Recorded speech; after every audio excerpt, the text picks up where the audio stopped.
أعوذ بالله من الشيطان الرجيم بسم الله الرحمن الرحيم والصلاة والسلام على سيدنا وحبيبنا محمد وعلى آله وصحبه وسلم تسليما ولا حول ولا قوة إلا بالله العلي العظيم اللهم افتح علينا حكمتك وانشر علينا رحمتك يا ذا الجلال والإكرام اللهم علمنا ما ينفعنا وانفعنا بما علمتنا وزدنا علما وصل اللهم على سيدنا محمد وعلى آله الكرام Alhamdulillah. So this section is on the clarification of those who were writing for the Prophet ﷺ. And the Prophet ﷺ had secretaries. The katib is somebody that writes letters. One of the things that I didn't mention about the ambassadors was that when the Prophet ﷺ sent somebody as an ambassador, they learned the language of the people that they were sent to. And that's one of his miracles, sallallahu alaihi wasallam. And he also asked Zayd ibn Thabit to learn Hebrew because he had letters that were going to the Jews, and he wanted to ensure that the translation was correct. So he asked Zayd to learn Hebrew, and Zayd learned Hebrew in 2 weeks. So the himma of, there's also, obviously there's a ta'yeed from Allah subhanahu wa ta'ala, but it's also himma. Hebrew is very similar to Arabic, and I was told by somebody who knows both Arabic and Hebrew, who learned Hebrew after learning Arabic, told me that if you know Arabic well, it would probably take you 6 months to learn Hebrew. So learning it in 2 weeks is definitely a karama, but it's also indication of their high himma. Shaykh Abdullah bin Bayya said it's also a proof for the learning of languages. The Arabs say, "Man ta'allama lughata qawmin amina sharrahum." Whoever learns the language of a people is safe. It's quoted as a hadith, but it's not a hadith. But whoever learns a people is safe from their evil. So if you know the language of a people, it helps. If they don't think, a lot of people don't assume you don't know their language, and they start speaking it. And if you know it, you know what they're saying. About 90, I read this study in a marketing book that about 99% of human discourse is trivial. Like most of what's going on out there, when people talking, it's about very, very trivial matters. And the word in Arabic, lugha, comes from lagha yalghu, which means to be empty. Laghu is empty speech. Allah doesn't take them to account for their laghu in their os, the empty os. So language by its nature, most people aren't using language for the purpose that Allah subhanahu wa ta'ala gave us language. But it's very important to learn languages. As a Muslim, I would not recommend learning a language before learning Arabic. I'm always amazed at people for dunya, they'll learn a language. Even if they fall in love, and I've mentioned this many times, when people fall in love, if you fall in love with somebody from Thailand, you'll be speaking Thai, you get your linguaphone course, and because love it's one of the big bawa'ith. It's a stimulus for doing all kinds of things. So the Prophet ﷺ had these kutab, and the first one he mentions is Zayd. And Zayd ibn Thabit al-Ansari is one of the great fuqaha of the Sahaba. The Prophet ﷺ said, "Afradukum Zayd." The most knowledgeable in tarika, which is the science of inheritance, is Zayd. And he also said, "Awwalu ilmin yurfa" is al-fara'id. And the Prophet ﷺ, the first knowledge that is taken from people is the knowledge of inheritance. The Prophet ﷺ also said, "Al-fara'idu nusf al-ilm." It's half of knowledge. And the ulama interpret that to mean because the other half of fiqh deals with this world, and the other half of one's reality is the next world.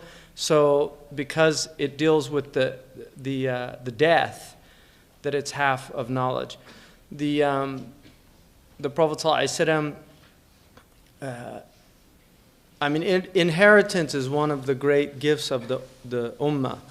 More families that of wealth split because of inheritance problems in the West. I mean, you would be amazed at how many families are not talking to each other because when a mother or father died and the children begin to fight over who gets what. Many, many cases of that.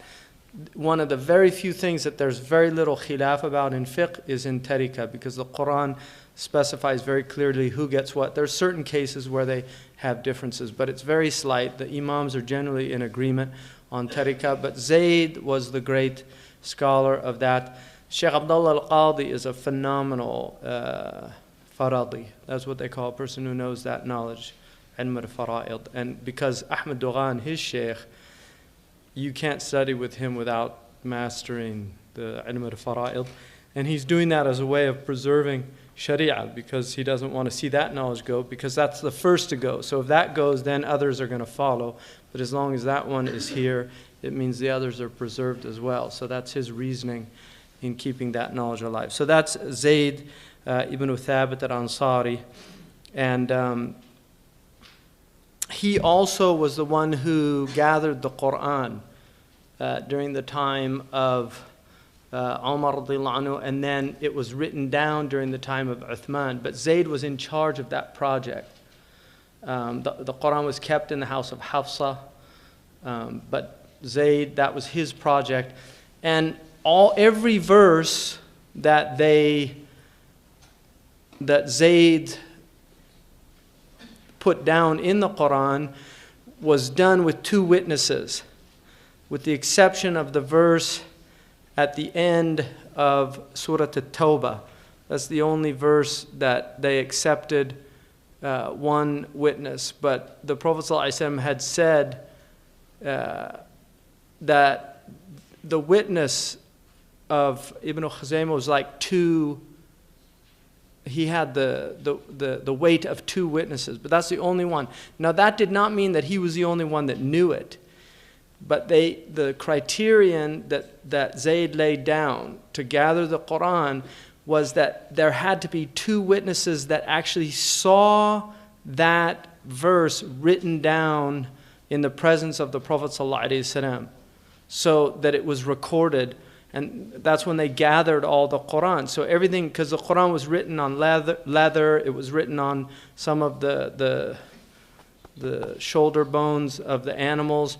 They had the entire Quran. So that was what his challenge was, to get it all together and then to put it in order. So he has a great fadl alayna, Zayd.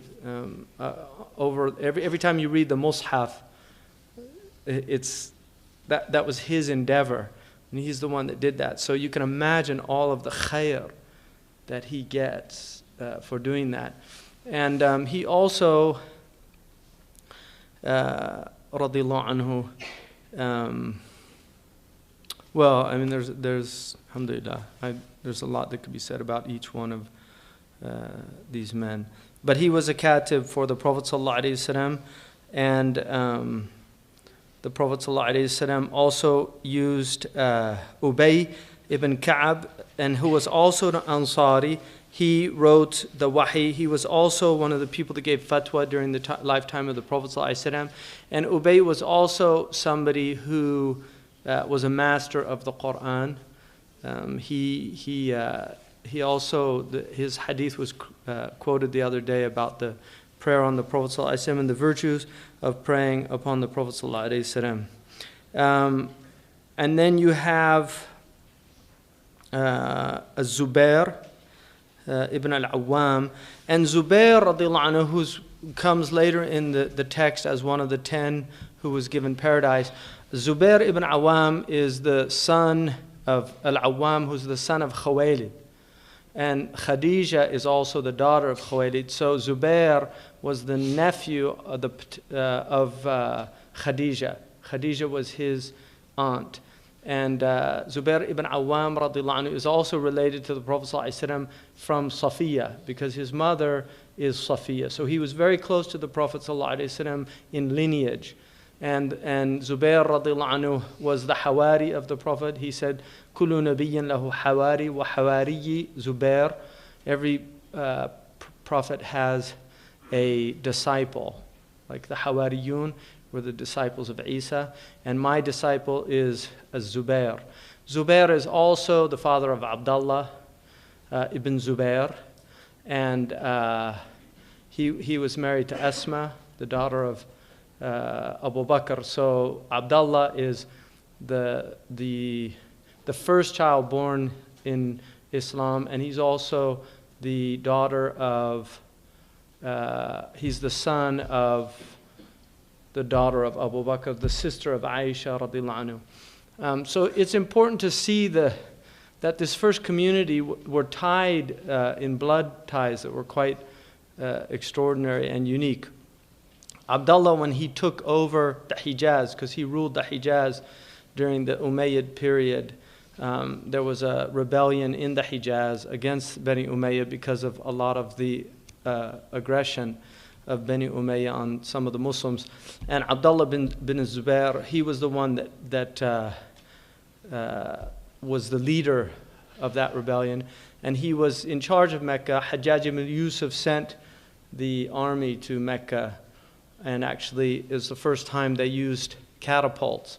It's interesting because Hajjaj is from Bani Thaqif, and the Bani Thaqif, the catapults were in Thaqif, so it was a strategy of Thaqif. And when they were about to attack the Kaaba, there was an incredible lightning storm, and the Umayyad soldiers got very scared. And Hajjaj gave an amazing speech saying, this is normal. I'm from Ta'if and we've seen lightning storms. Don't associate this with what we're doing. And even Adam, when he disobeyed his Lord, was sent out of paradise. So this man's disobeyed the Khalifa, so we have to send him out of the Kaaba. But he actually destroyed the Kaaba. So, yeah, it was rebuilt.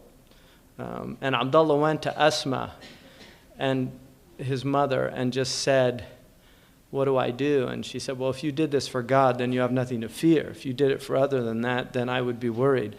And he said, they might mutilate my body. And she said, what does the sheep care about the salkh, the stripping off of the skin after it's been slaughtered? It's like, don't worry about that. So, I mean, Dhatun Nitaqain. She was the possessor of the two belts, extraordinary woman. But that Zubair was somebody amazing. He had over 70 wounds on his body defending the Prophet ﷺ, and the Prophet ﷺ loved him greatly. He was killed. Ibn Majzum, who killed him, Amr ibn Majzum, was actually in Ali's army. And Zubair, when he fought in the Battle of the Jamal, when he came to the Mawqa' al-Jamal, Ali met with him and he said, do you remember when the Prophet, and Ali had never said this before, and he said to Zubair, he said, do you remember when the Prophet ﷺ said, سَتُقَاتِلُ عَلِيًّا وَأَنْتَ ظَالِمٌ, that you will fight Ali and you're wrong in doing so? And when Zubair heard that, he remembered. And he left the battlefield, went, and on his way back to Medina, he was under a tree, and this man came and killed him while he was sleeping. And the Prophet said in a hadith, which is a very strong hadith, he said, Al-qatilu wal-maqtulu fil jannah illa qatilu Zubair. That the killer and the killed, the one killing and the one being killed, are both in paradise in this case, because it was an ijtihad, except for the one who killed Zubair, because he killed him treacherously. And then in another riwayah, he says, Wallahi la yadkhulanna qatilu ibni Safiyyah an-nar. By God, I swear that the one who kills the son of my aunt Safiyyah will be in the fire for it. So, and Ali was really depressed when he got the news that Zubair had been killed. So. And then Ala al-Hadrami, Al-Ala ibn al-Hadrami, who again was a Qurayshi and one of the educated Quraysh of the Quraysh. Khalid ibn Walid was also one of the, he says, wal Khalidani. He was one of the secretaries of the Prophet. The other one is Khalid bin Sa'id ibn al-As al-Umawi. So Khalid ibn al-Walid became Muslim after Hudaybiyah, before Fath. And it was Hudaybiyah that convinced him of the Prophet's sincerity, because the Prophet compromised on 8 out of these 10 stipulations. The Prophet ﷺ tanazar an haqqihi. He literally relinquished his right. And Khalid was so moved by, even though he was in a position of power, he wasn't weak at that time. He was weak before that, but at that time he was actually in a position of power. And yet still, because of his desire for reconciliation, he was willing to forego things that were his own due. And Khalid, both Khalid and Ikrimah were very moved by that. So he became Muslim. And you were at Uhud yesterday. Khalid ibn al-Walid, who was the son of Walid ibn Mughira, one of the great leaders of Quraysh, and the one who the Quraysh thought the Risala should come to him.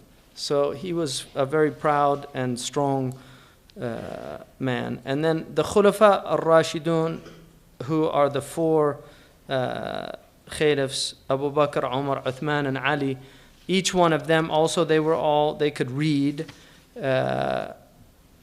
So each one of them. And then also Thabit, who is al-Khazraji, Thabit bin Qais, and he was also he was known to be the Khatib al-Ansar. He was one of the most eloquent of the Ansar. And you'll see him in the Seerah come up. He gives speeches, and he was very trustworthy with the Prophet ﷺ. And then Amir bin Fuhaira he's actually a freed slave. Amr wrote for the Prophet. He was a freed slave of Abu Bakr, radiallahu anhu. And then Amr ibn al-As, who I think I mentioned him earlier, was one of the geniuses. He was a military genius. He was incredibly brilliant man. And he was also wrote for the Prophet ﷺ. Ammar bin Yasir is somebody who, as you know, I think most of you know, Ya al-Yasir, inna mu'adukum al-Jannah. He was somebody that was tortured by Quraysh. The Prophet ﷺ promised him paradise for that. So he also wrote for the Prophet ﷺ. And then Salman, radiallahu anhu, al-Farisi, who later becomes a governor in Persia. So he is a very interesting, and he lived quite long. I mean, some of the riwayahs say he lived 240 years. Allah Ta'ala a'lam. But he definitely was very, very long lived. And he had been a Majus. He used to serve the temple, and the Majus would tell the common people that the fire was a miraculous fire that never went out.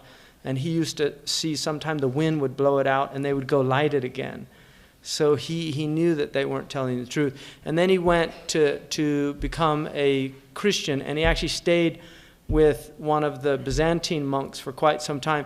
But he noticed he would take money from the people and then keep it for himself. He wouldn't give it in charity. So he just thought, this doesn't seem right. But then he was with a righteous monk who told him that the last prophet was coming. And they knew in the old books it was Baina Harratain, that the Prophet would appear in a city between 2 lava fields, which is Medina has 2 Harratain on each side. Have you been to the lava site yet? Okay. When are they doing that? People go to that. Don't sleep in for that one. Really. That is an amazing, I mean, your iman will increase when you see that place. Because the Prophet ﷺ, he clearly predicted that. 1258, there's no khilaf about that. The hadith is absolutely sound in al-Bukhari and others, that the Prophet ﷺ said that there would be an immense fire near Medina as one of the signs of the end of time. He said it would be so great that it would reveal, the light of it would reveal the necks of the camels in Busra, which is in Syria, on the border of Syria and Saudi Arabia. And that happened here in Medina. There were 6 volcanic eruptions, massive eruptions. It goes on for over 200 kilometers, the lava of this. And we had, when Dr. Rubel came, who's a Welsh geologist, Dr. Rubel said this is a unique, there's nothing like it on the whole planet. There's nothing like this. He said it's like a Precambrian event.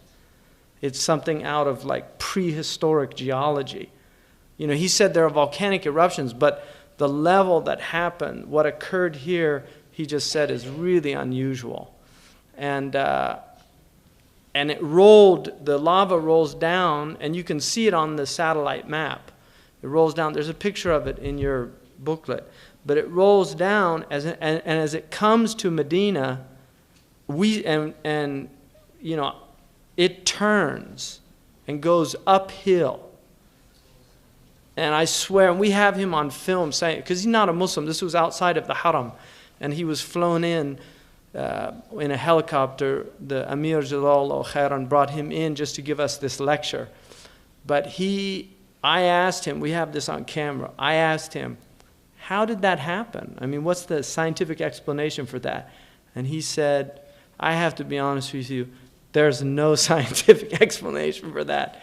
He said, I heard that the people were praying, and that's the best I can do for you, is that their prayers got answered. But literally the lava just turns and moves up.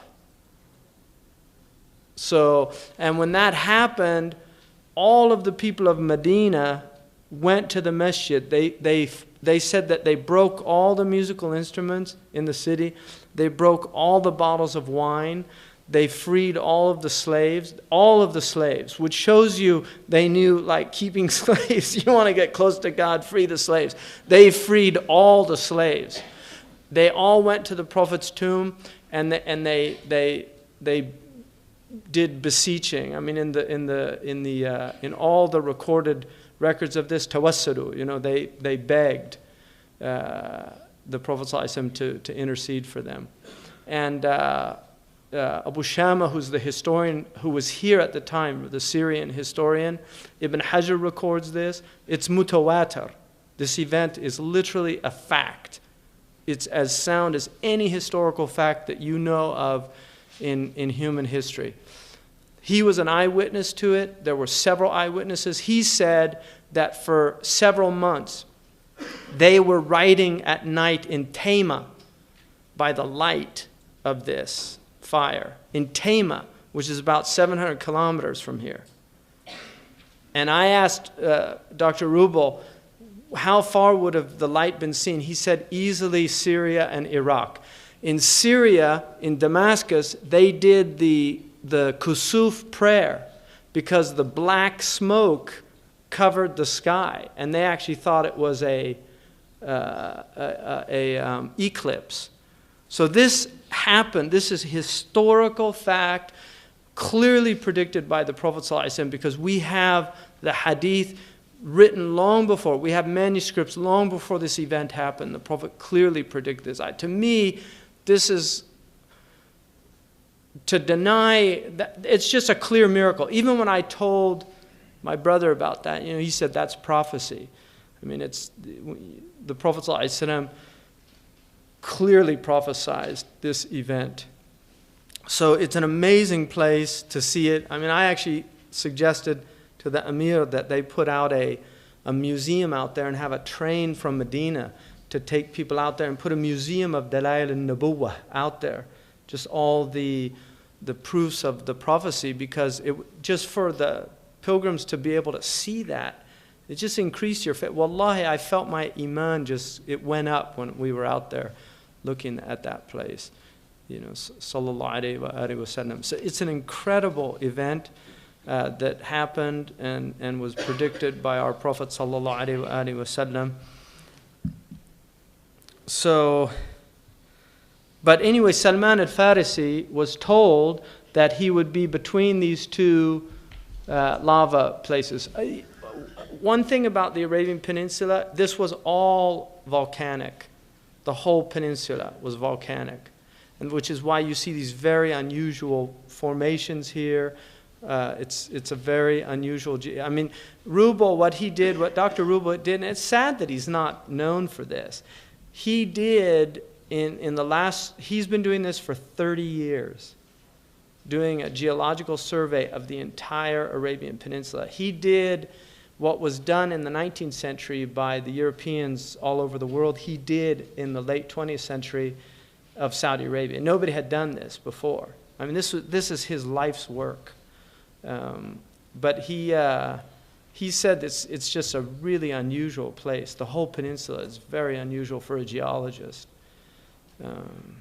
So anyway, Salman, he told him that he would be between these in a palm, in a place where there was dates, and described in Arabia.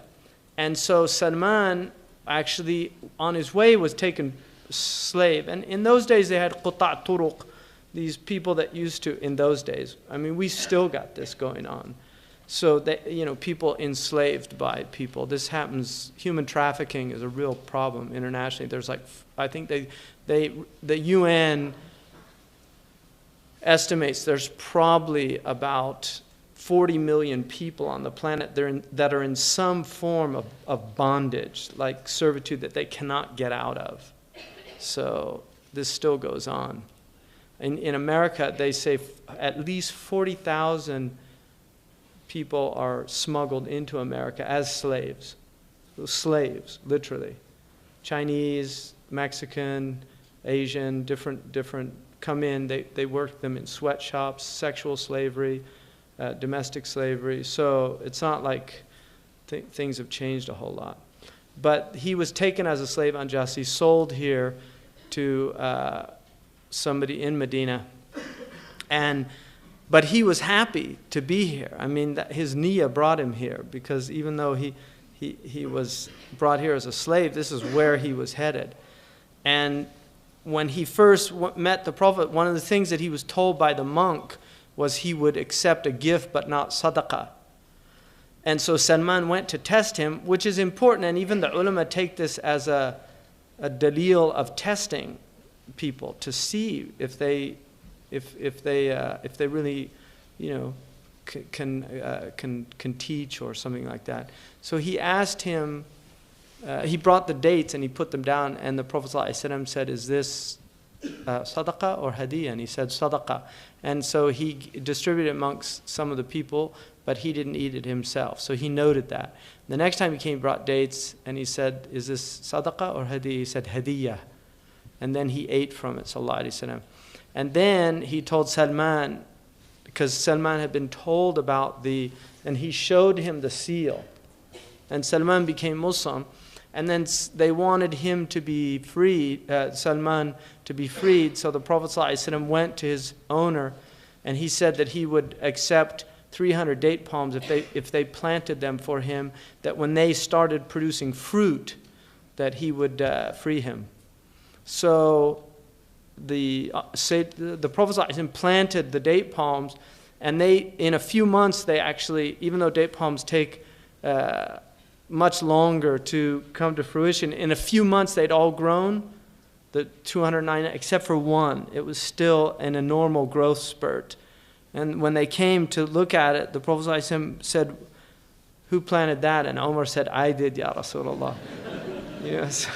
So the Prophet ﷺ planted it, and then it came quickly to fruition, and then Salman was given freed, which Salmanu minna al-bayt. Salman is our family. So Salman al-Farisi is one of the great Sahaba, and he became a governor in Persia. He was a Persian, but he became governor. And the Prophet ﷺ also said about him, he said, لو كان العلم بالثريا لناله رجال من هذا. Had knowledge been in Pleiades, people from his community, meaning the Persians, would get that knowledge.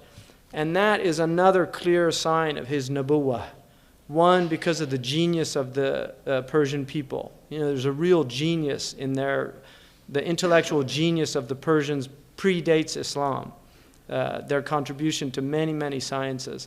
But in Islam, nobody did for Islam what the Persians did. Nobody. There is no single people that did what the Persians did for this religion. Arabic language is a Persian science. The grammar is all from the Persians. They set it down. The Arabs learned it from them. The dictionaries is largely a Persian endeavor. The hadith literature is almost entirely from the Persians.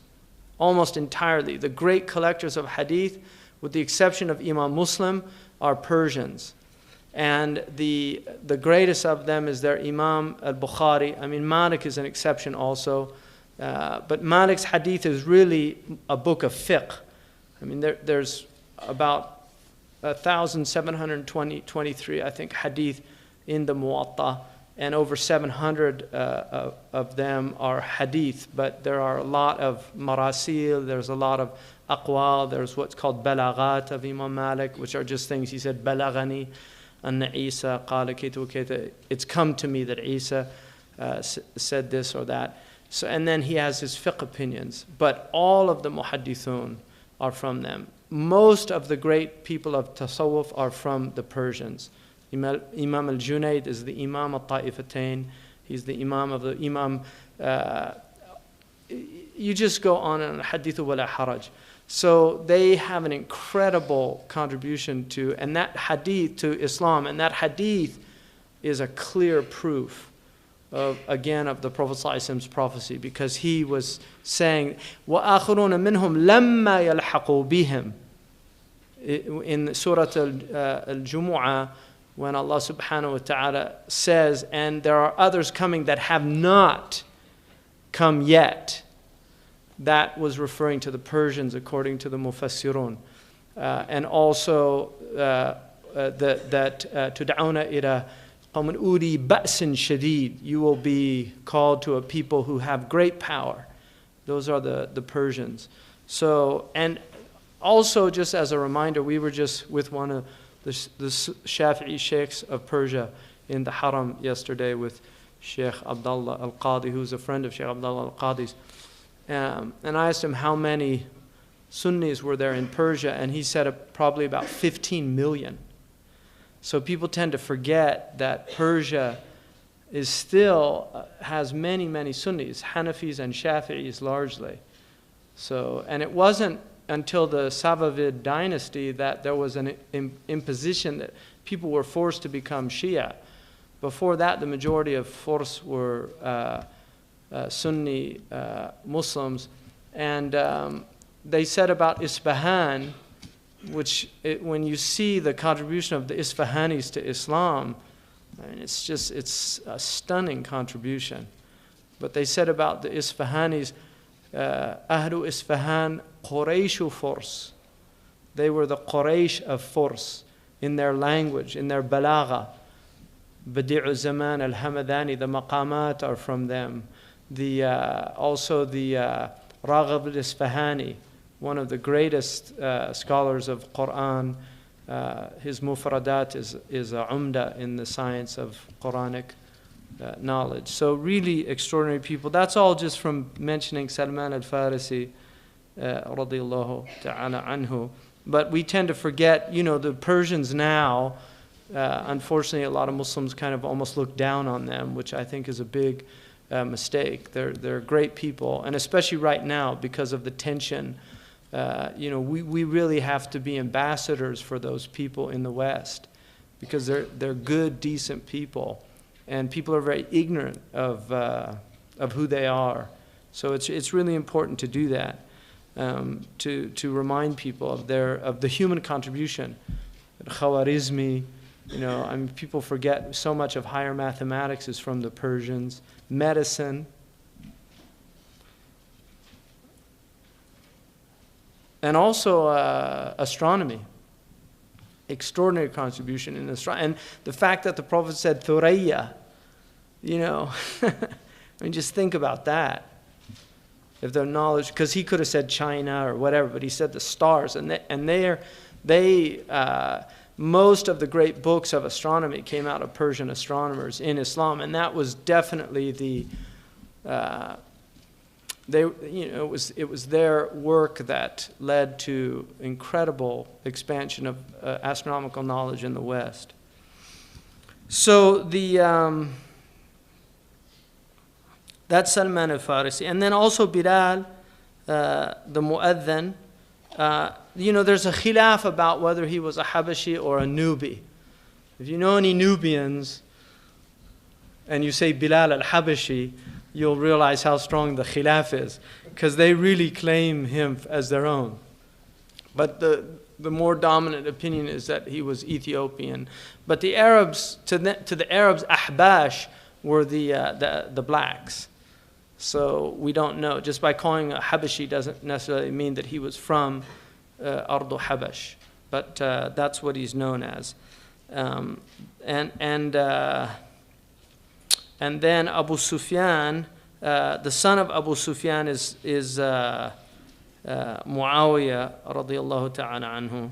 And Muawiyah is, he's a very extraordinary person also. I think Mazlum, in terms of how the Shia view him. He's not from the Khulafa al-Rashidin. He made some pretty egregious mistakes. But the difference between the Sunni position and the Shia position is only one thing. It's husn al-dhan. That's the difference. A lot of what they say is true, like the Shia. If you listen to the historical narrative, much of what they say is true that happened. I mean, some very bad things happened at that time. It's not an easy period. But the difference between the two positions is husn al-dhan, that our view of Muawiyah is that he did have good intentions, that he was not doing things out of malevolence or hatred or to undermine anything, that he was a good man. And the fact that the Prophet ﷺ used him, although it's very late because he became Muslim very late, but he did use him as a katib, and he was with the Prophet for that very short period at the end of the mission. So the fact that the Prophet ﷺ did use that is a sign that he considered him a thiqa, because he certainly would have not have done that had he not. And then also he mentions Abban, who is an Umayyi, also bin Sa'id. Ibn al-Rabi' is a Tamimi, and he also wrote, and then he's Ibn Mas'ud radiyallahu anhu is he was from Hudayl. He was another genius, Ibn Mas'ud. He spent a good deal of time with the Prophet ﷺ. He becomes Muslim very early. He was a shepherd outside of Mecca. A famous story, the Prophet filled the udder of the sheep that he was looking after, and they drank from. He ends up becoming one of the great scholars of the Muslims. Abu Hanifa radiyallahu anhu, his madhab is, much of it is from the opinions of Ibn Mas'ud, who was one of the 7 Sahaba who gave fatwa. Very, very great man.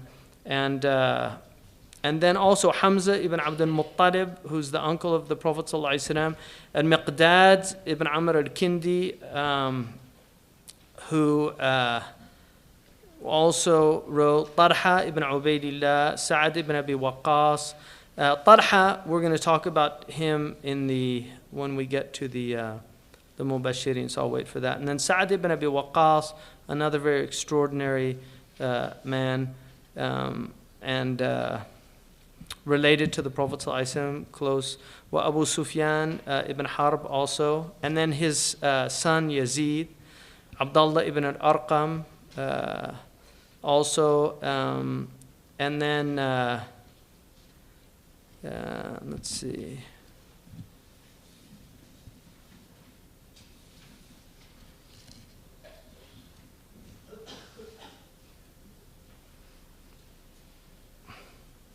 And then it says that Imam al-Tabari mentions in a sound hadith from Anas here that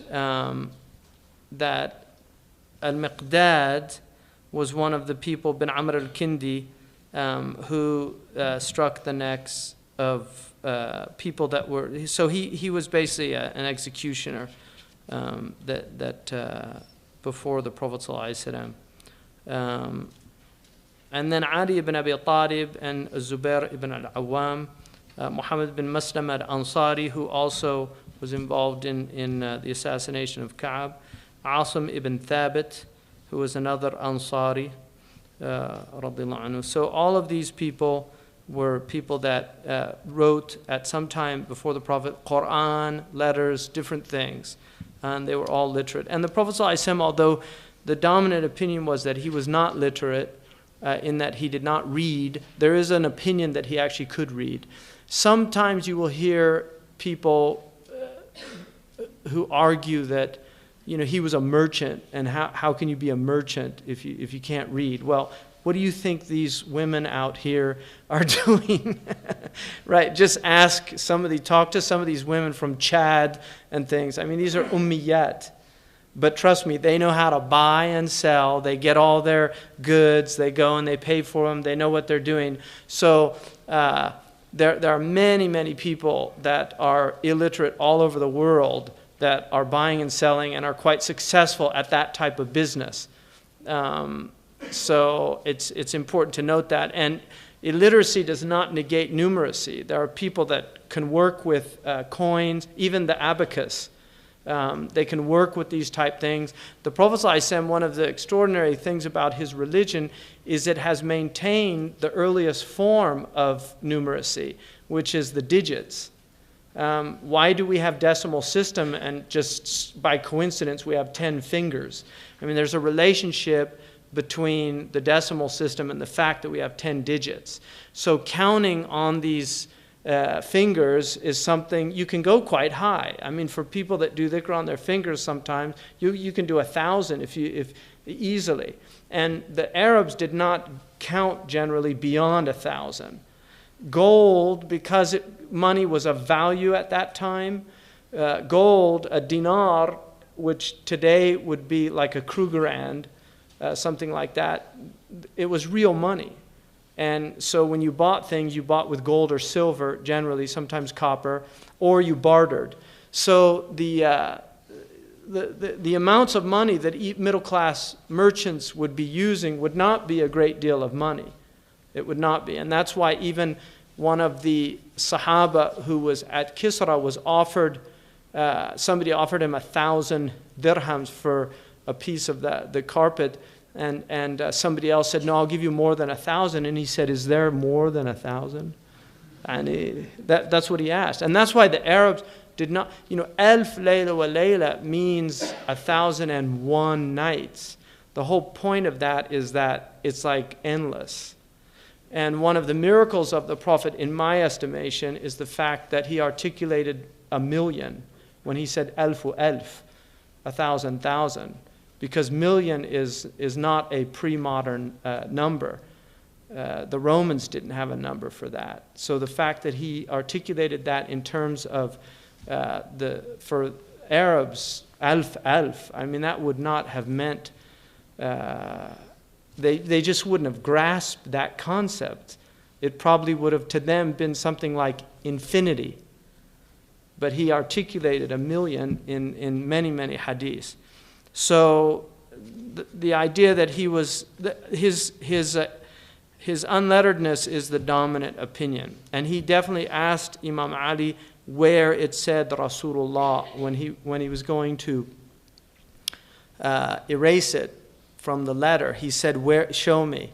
And he pointed to it, and then the Prophet erased it. So, and obviously, the miracle of the Prophet ﷺ is the Quran. That, I mean, he has many miracles, but the dominant miracle is a miracle of literacy. One of the arguments against Shakespeare's authorship, you know, there are many people that think other people wrote Shakespeare, and it's been going on for a long time. Freud was convinced that it was Edward de Vere. Some people say it's Bacon. Some people even say Queen Elizabeth. But the dominant argument that all of these people that argue against it is that he was not educated. that he had a very simple education at Stratford, a grammar school education, that he didn't have the level of education that it would have taken to have written his plays. So that is an argument against Shakespeare. So obviously, if you have somebody that didn't have any schooling whatsoever, I mean, the argument against Shakespeare is that he had limited schooling, that he only had grammar school. But the argument, if somebody had no schooling whatsoever, had not studied literature, and then comes with a literary masterpiece. Now, unfortunately, for, I think, Western people, the translation of the Quran is difficult. And it is. It's a difficult book in translation. In Arabic, the Quran is like the night sky. The more you look at it, the more order manifests. If you go out the first night in the night sky and look up, it just doesn't mean anything. But if you go out every night, like astronomers do, you start seeing that always shows up every year at the same time on the horizon at 9 o'clock. And then you start discerning the order. لا أقسم بمواقع النجوم وإنه لقسم لو تعلمون عظيم إنه لقرآن كريم. That I swear by the positions of the stars. And this is a vast oath if you but knew. That means both the heavenly stars, which we use for material guidance, وَبِالنَّجْمِ هُمْ يَهْتَدُونَ, and the stars, which are the places that the verses appear in the Quran. That's the other meaning. Najma means to come down, so it's like a wahi. So that verse means لا أقسم بمواقع النجوم أي بمواقع الآيات في كتاب الله. That's the oath. So I swear by the positions of the stars, and this is a vast oath if you but knew. In other words, now we have just a glimpse of the vastness of the stars. Because people used to look up at the night sky, and they thought the stars were holes in a canopy. Really, the ancients thought they were holes that the imperial lights were piercing through. So the Quran says, this is a vast oath. If you knew the real positions of the stars, that when you look at the Big Dipper, they all look like it's just flat. But the fact is, each one of those stars is millions and millions of miles away from the other, light years in some cases. But they're all there every night, showing up, and even though the distances between them are vast. So the Quran is like that. It's a book that you really have to be prepared for. And that's why the Arabs, at the time the Quran came down, they had been prepared for it. The Arabs today have no preparation for the Quran. Arabs, I think like anybody, I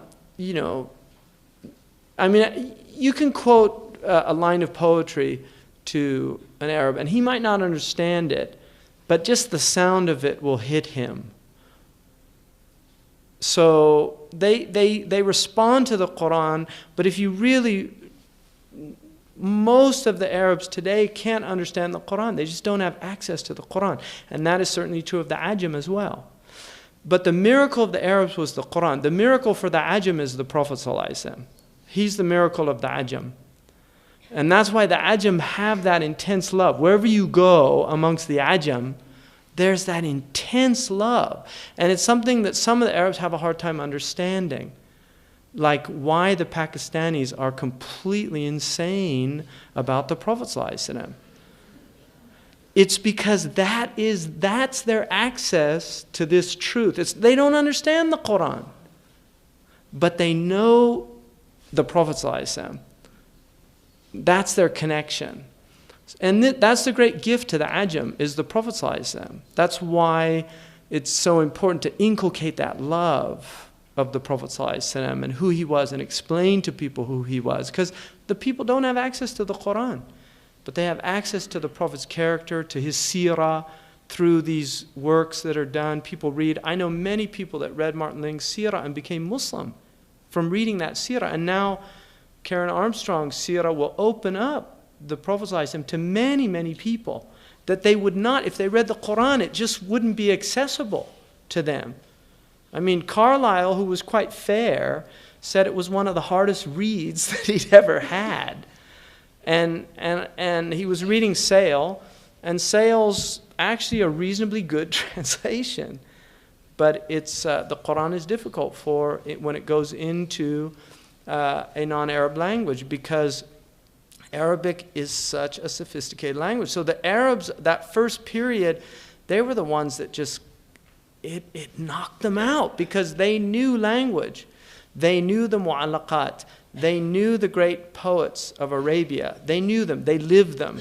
Everybody could quote them. The Prophet ﷺ once asked one of the Sahabis riding with him, do you know anything from Ibn Abi Salt? He was one of his favorite poets. And he said, yes. And he said, Ihi, let's hear it.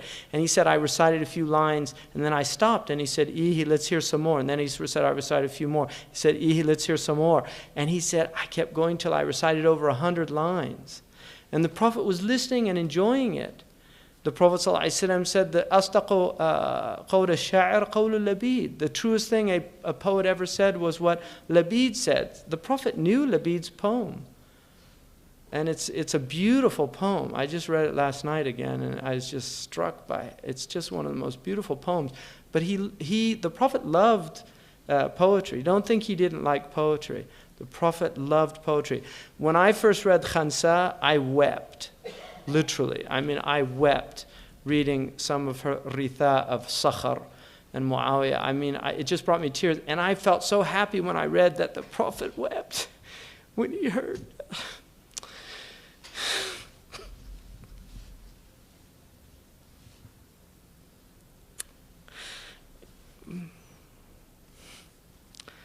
I just felt so happy to have been moved by something that moved him.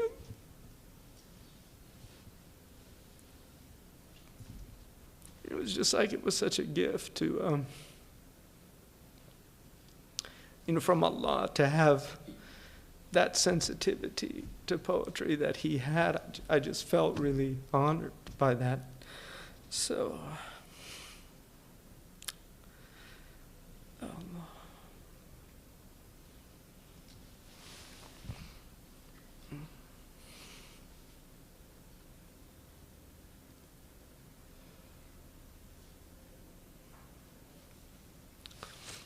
some say Khansa was his favorite poet, and she's one of the great female poets of Jahiliyyah.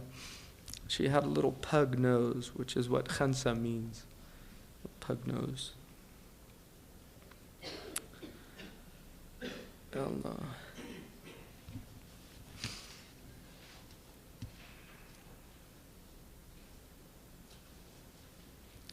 So this next section is بيان من يقطع بالجنان لهم من أذن للعدنان. The section on those who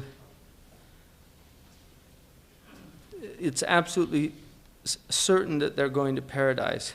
Now, there's 10 people that are mentioned, but the reality of it is that the people that are given paradise are many people had bushra. Khadija, ala ru'usihinna.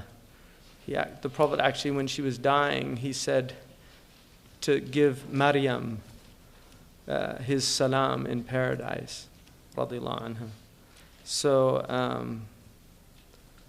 there are many, many people that just have this bushra from the Prophet ﷺ. But these 10 have a special place.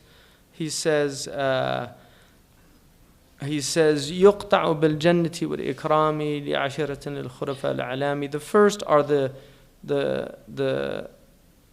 Khulafa al-Rashidin. Each one of them was promised to have paradise. وَلِلزُبَير Zubair ibn Awam radiallahu anhu, and I mentioned earlier, and he's also very close to the Prophet ﷺ. Abdurrahman bin Auf, one of the great Sahaba, and somebody that Allah blessed to support the Prophet ﷺ. Sa'id ibn Zayd, who's a very interesting, his father Zayd ibn Amr was one of the Hunafa. He did not worship idols. Sa'id becomes Muslim very early, and he actually used to say, قَدْ رَأَيْتُنِي وَأَنَا ثُلُثُ الْإِسْلَامِ. There was a time when I saw myself as 1/3 of Islam, because there were only 3 Muslims at that time. So he has that honor. The Prophet ﷺ promised him paradise. But his father was, he was completely disillusioned by the idols. And he went to Palestine to see the Jews and the Christians, and he was as disappointed with their religions as he was with the idols, because he just saw the decadence of the 2 religions. And he actually said, Allahumma inni ala millati Ibrahim. I'm on the millah of Abraham. So this was the Hanif people. So that's his father. So he would have grown up in an interesting household. When the Prophet ﷺ came, it would have been easy for him to see that truth of that. And also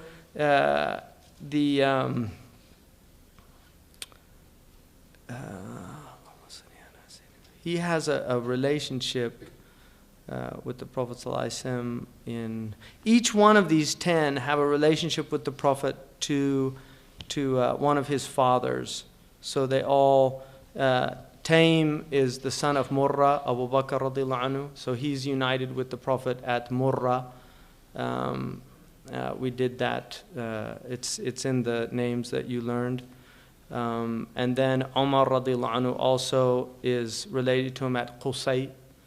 Uthman ibn Affan is related to the Prophet ﷺ. Also, he's from Umayyah, who's the son of Abdul Shams, who's the son of I think is Abdul Manaf. So he's actually the closest of the 3 in terms of the house that he comes from. But Bani Umayyah was a very powerful group. And obviously Abu Sufyan, Muawiyah radiallahu anhu is from the Umayyad clan. So Bani Umayyah, who were at that time, they had become the dominant clan of Qusay. Qusay is the Qurayshi. He's the one they all look up to as the real Qurayshi. He founded Darun Nadwa. He created the nizam, the system, the siqaya, all these things, the sadana. So Qusay was the big man. But if you look at, as they branch out into these different branches, Bani Umayyah had taken over the position that the Abdul Muttalib's clan had. So they had weakened and Bani Umayyah had strengthened, which is why when Uthman became caliph, they said, Al-an uti al-qaws bariha. Now, finally, the qaws has come to the one that can really pull it back. So the Umayyads were very happy about this. Now, Uthman radiallahu anhu, one of the things that he did was he like, for instance, he put his relatives, he put Muawiyah radiallahu anhu, he gave him his position in Syria. He began appointing them, and some people accused him of nepotism, but the reality of it expanded so quickly during the time of Omar, they were overwhelmed. And these were the people that he felt that he could trust. So it was really an issue of finding the best people. And people will often rely, like Kennedy bringing in his brother as the Attorney General. People will often rely on their family because they feel, I can trust this person. And that's what was happening. The community had really fallen apart after the death of Umar ibn al-Khattab. And so he attempted to do this. Now, unfortunately, some of his family members ended up really not living up to his expectations, which caused a lot of problems in the community. And when he's killed, Bani Umayyah demands his blood writ. I mean, they felt that these people needed to be taken to account. Imam Ali radiallahu anhu, his ijtihad was, because there were so many tribes involved in this insurrection in Medina, if I start taking them to account, it's going to create a civil war in the community. That was his ijtihad. And our ulama say that it was a higher ijtihad because he was looking at a greater good. And the greater good was the unity of the people.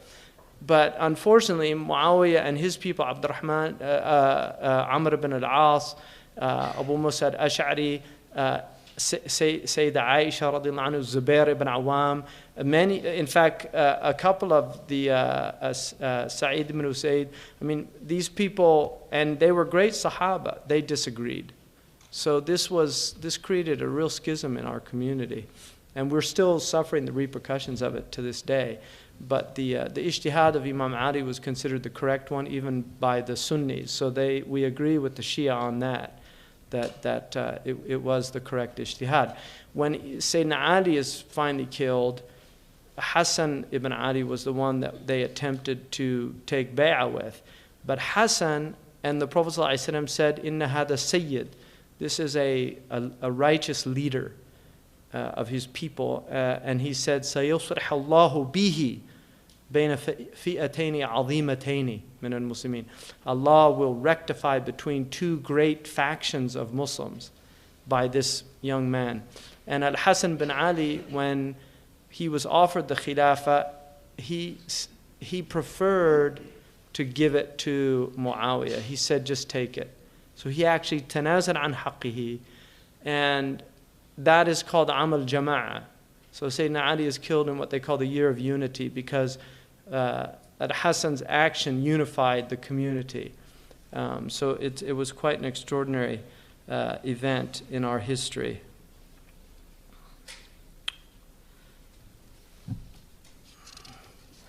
Now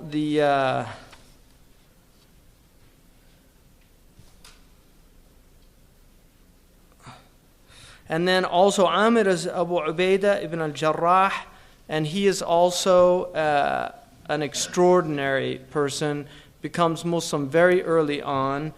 And he, Abu Ubaidah radiallahu anhu, is Aminu Hadid Ummah. The Prophet ﷺ called him the trustworthy one of the community.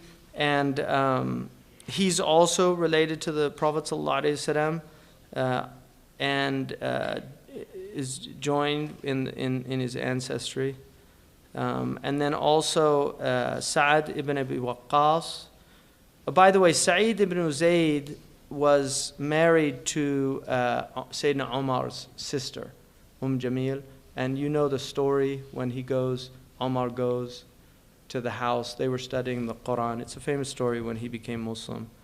And then Sa'ad ibn Abi Waqqas, radiallahu anhu, and Talha ibn Ubaidillah, who joins, he's a Taymi, so he's related to Abu Bakr bin Siddiq and joins with the Prophet at Murrah.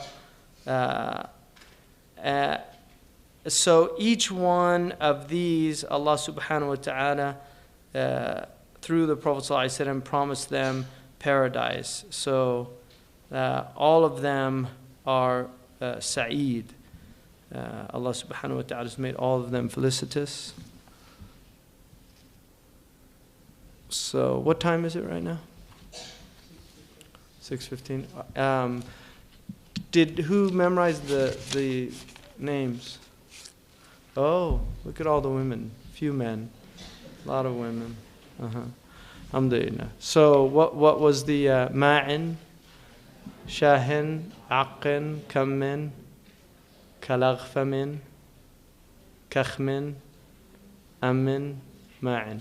So the ma'in, shahin, aqin, kammin, Sayyidina Muhammad sallallahu alayhi wa sallam, ibn Abdullah, ibn Shaybat al-Hamd, who's also Abdul Muttalib, bin Hashim, bin Abdul Manaf, bin Qusay, bin Kilab, bin Murrah, bin Ka'ab, bin Lu'ay, bin Kalaghaf, Ghalib, Ghalib, bin Fihr, Kalaghfamin, Malik, bin Nadr, good, bin Kakhmin, Khuzaima, bin, did we say, yeah, Kakhmin, Kinana, bin Khuzaima, bin,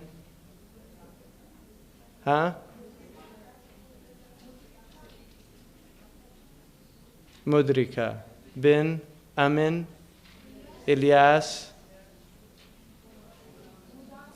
Modar, bin Nizar, Ma'ad, Adnan. Khalas. So it's nice because when you read Seerah, you'll start noticing these connections. So it actually does, it's very beneficial to have some knowledge of the ansab of the Arabs. I mean, I have a nice time with all these Bedouin because I know quite a few of the tribes. They always get surprised because a lot of the people here don't know these things anymore, but each tribe knows their thing. So like Bani Utayba, I mean, I met an Utaybi that didn't know he was from Hudayl the other day. So I was telling him, yeah, you're from Hudayl, you know, which were one of the, you know, the tribes that supported the Prophet ﷺ. And then like Banu Harb, there's a lot of Harbs here. So they get surprised because I say, oh, Banu Harb, Qahtanu al-Hijaz, you know, because they're the Qahtanis of the Hijaz. They're the only Qahtani people outside of the Aus and the Khazraj. So they actually, it's an amazing, you know, they really get excited when you know about who they are because they, you know, they have that pride of being from, I'll tell you just to end about Haluma, Haji Haluma. Who was there the other day when Shaykh Omar told that story? Haji Haluma. She's an amazing Turkish lady who, she's a direct descendant of the Prophet ﷺ and very, excuse me. Assalamu alaikum. Only person I'll answer to interrupt something. Shaykh Abdullah. Assalamu alaikum. It hung up. Haji Haluma was, she was married to an Arab from the Hijaz, from a very powerful tribe. I won't mention which one. But when they were coming from Turkey in his Jims, which is Arabic for GMC, when he was coming, he would say, oh, that's from my tribe. Oh, that's from my tribe. Oh, he's from my tribe. And he was like boasting the whole time. Like, look how strong we are. And a very righteous woman. When they got here, they used to let the men and women visit together.